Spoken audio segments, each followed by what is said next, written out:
रहीम अस्सलाम वालेकुम। आज मैं करेला और आलू के कबाब बना रही हूँ। ये करेला है, ये आधा पाव करेला था, उसको मैंने बारीक बारीक काट के और उसमें हल्का सा नमक डाल के और मैंने 1 टीस्पून तेल में इसको फ्राई पैन में फ्राई कर लिया है। हल्की आंच पे फ्राई करें तो ये ऐसे हो जाता है। ये आधा पाव उबले हुए आलू हैं, उबाल के मैंने इसको मैश किया। इसमें कुछ भी नहीं डाला, इसको मैंने कुचल लिया है। ब्रेड क्रम्स हैं, अभी मैं जितना डालूंगी आपको बता दूंगी। ये ज़ीरा है कुटा हुआ, सरसों है, पिसी हुई सरसों है, राई जिसको कहते हैं, मस्टर्ड सीड्स भी इसको कहते हैं। 1/2 टीस्पून हल्दी है, 1 टीस्पून कुटी लाल मिर्च है, इस ये 2 चुटकी कलौंजी है, और ये 1/2 टीस्पून सूखा धनिया है, और 1/4 टीस्पून इस चम्मच से इतना जो है ना, इतना ये काली मिर्च है। सब्जियों में ये बंद गोभी है, शिमला मिर्च और हरी मिर्च है।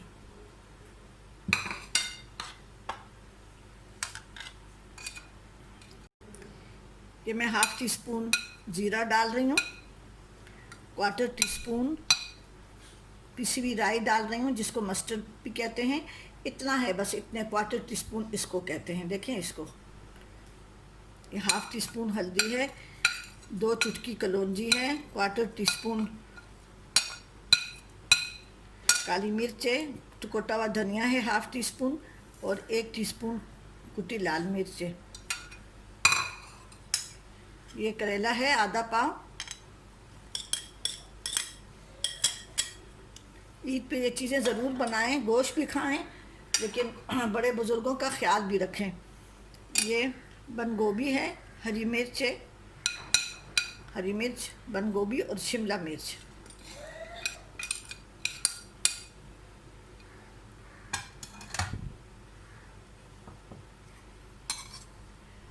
दो टेबलस्पून भर के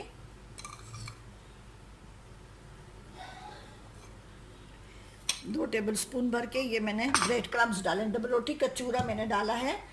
आप बाज़ार से भी ला सकते हैं, और अपने घर में डबल रोटी जो बच जाती है उसको ज़रा एक दिन रात को बाहर रखें टुकड़े टुकड़े करके, और फिर उसको दूसरे दिन पीस लें। यह नमक मैंने हस्बे जायका डाला है।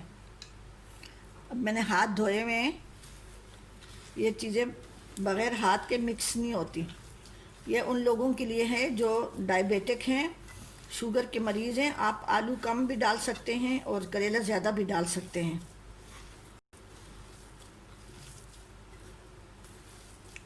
ईद पे सिर्फ ये नहीं है कि गोश्त खाया जाता है, साथ में ये सब्जियां वगैरह, ये कबाब वगैरह, ये सब तैयार करके रखिए। इसमें आप उबला हुआ चिकन भी डाल सकते हैं, लेकिन चिकन कीमा, अगर आपके घर कोई बचा हुआ कीमा बचा हुआ हो, गोश्त हो, जैसे आलू गोश्त बनाया और उससे गोश्त बच गया, तो वो आलू भी सालन से वो आलू भी निकाल लें और गोश्त भी निकाल लें, उनको कुचल के, और उसका भी आप ये इसी तरह से इसमें डाल सकते हैं। अभी मैं इसके टिक्कियाँ बना रही हूँ।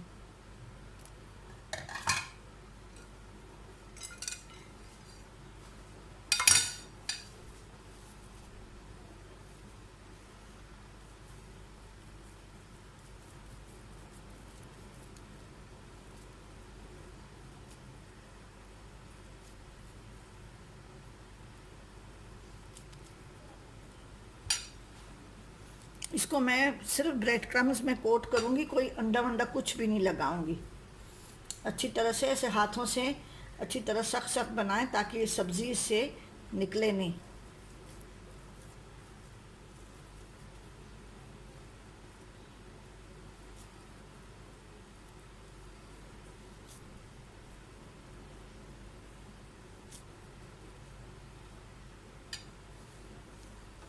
इसी तरह से सारे मैं बना रही हूँ। कबाब मैंने बना लिए हैं। इसको ज़्यादा पतला नहीं करेंगे, थोड़े से ये मोटे होते हैं।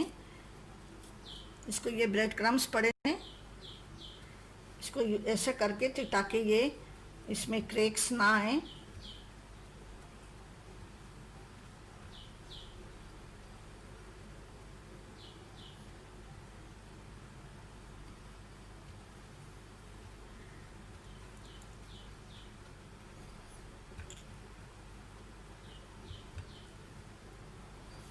जो काम हाथ करते हैं वो मशीन नहीं करती। मैं इतना आसानी से कर रही हूँ सब। अब इसको मैं ऐसे मैंने बना लिए सारे, और ब्रेड क्रम्स भी मैंने कोट कर लिए हैं। अगर आप चाहें तो हाथ गीला करके भी कबाब बना के कोट कर सकते हैं। अभी मैं इसको फ्राई कर रही हूँ। अभी तेल मैंने गरम करने रखा हुआ है। थोड़ी बहुत इसकी सब्ज़ी निकलती है,